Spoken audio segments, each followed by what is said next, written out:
Saya ingin menanyakan itu lebih lanjut karena ketika banyak orang yang ragu dan tetap ragu pada Pak Prabowo akan menegakkan hukum dan mengembangkan demokrasi, Pak Mahfud dalam berbagai kesempatan selalu mengatakan masih memiliki harapan kepada Pak Prabowo. Apa yang mendasari harapan itu, Pak? Saya mendasari harapan pertama pada sistem konstitusi kita. Itu dulu, bahwa menurut konstitusi kita, presiden itu mempunyai kekuasaan di bidang eksekutif, kekuasaan yang tertinggi di bidang eksekutif, mempunyai separuh kekuasaan di bidang legislatif karena dia bersama DPR menjadi lembaga legislatif. Itu pada sudut sistem ketatanegaraan, sistem konstitusi. Yang kedua, sudut personalnya Prabowo.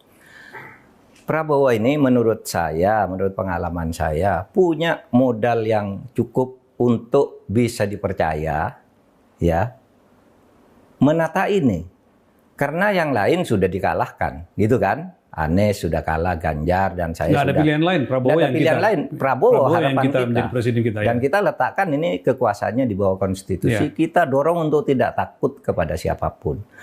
Saya selalu mengatakan dia punya modal untuk itu. Dia Sabta Margais, dia nasionalis. Karena selama menjadi kerja di TNI, sumpahnya menjunjung Pancasila dan Undang-Undang Dasar, jujur, setia dan seterusnya, taat pada hukum dan seterusnya. Nah itu modal bagi dia dan itu personal bagi dia, pengalaman karir politiknya. Lalu saya juga kenal komitmen-komitmen pribadinya. Komitmen pribadinya itu bisa dibaca di kampanye tahun 2024, kampanye tahun 2019, juga kampanye di tahun 2024 ini 3 kali pilpres. Dia selalu mengkampanyekan demokrasi dan penegakan hukum. Ada nggak pengalaman pribadi Pak Mahfud dengan Pak Prabowo sehingga Bapak yakin bahwa dia memiliki ini pribadi. Saya tahun 2014 kan jadi ketua tim suksesnya dia. Iya, Prabowo Hatta ya. Sebelum itu saya ketemu Pak Prabowo berbicara berdua di Halim, ya. Di Bandara Halim maksudnya. Iya, sebelum diumumkan bicara, Bapak saya setuju mendukung Bapak. Bukan karena apa-apa, tapi pilihan strategi penataan Indonesia aja Pak Jokowi itu populisme, gerakannya ke bawah, oke rakyat, tapi saya lebih suka strukturalisme seperti Bapak. Yang ditertibkan ini pejabat-pejabat dan lembaga-lembaga, saya bilang. Organisasinya sudah ada, tapi pejabat-pejabatnya dalam arti struktural ini banyak yang tidak beres. Nah, kita tangani ini. Dan kalau saya jadi tim sukses Bapak dan Bapak menang, nanti saya ingin berkiprah di bidang penegakan hukumnya. Waktu itu bayangan saya itu menata Kejaksaan Agung, bayangan saya. Oh, setuju Pak Mahfud. Tulis tanda tangan Pak Prabowo. Bahkan dia itu di konsep yang dia buat itu, saya itu akan dijadikan menteri utama. Oh ya. Tertulis. Kalau saya bersepakat Pak Mahfud menjadi ketua ini, saya capres. Kalau nanti menang, Pak Mahfud itu menjadi menteri utama. Saya bilang, Pak, tidak ada menteri utama. Apa Pak Mahfud? Menko. Nah, dicoret tangan dia tulis, menteri koordinator. Di bidang nanti nangani masalah-masalah hukum. Dan kemudian pada waktu itu, karena saya waktu itu orang NU, dan ikutlah membicarakan menteri agama yang dari NU.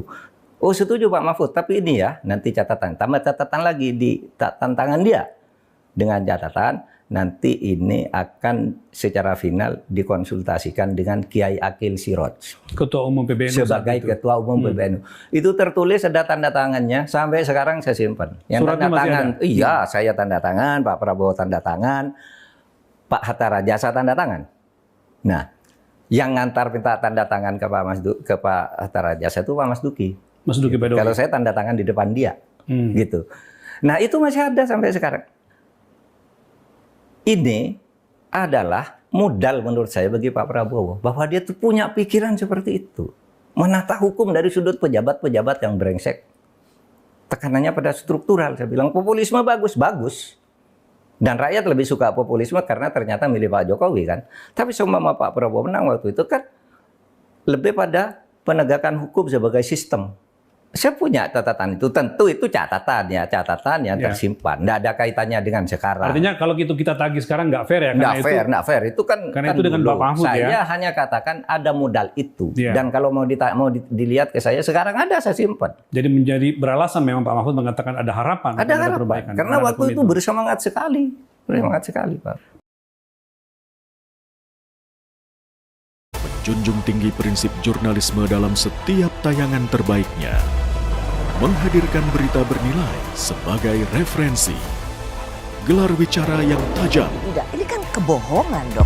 mengupas fakta demi fakta dan mendorong pencarian solusi, serta investigasi yang mengungkap kebenaran.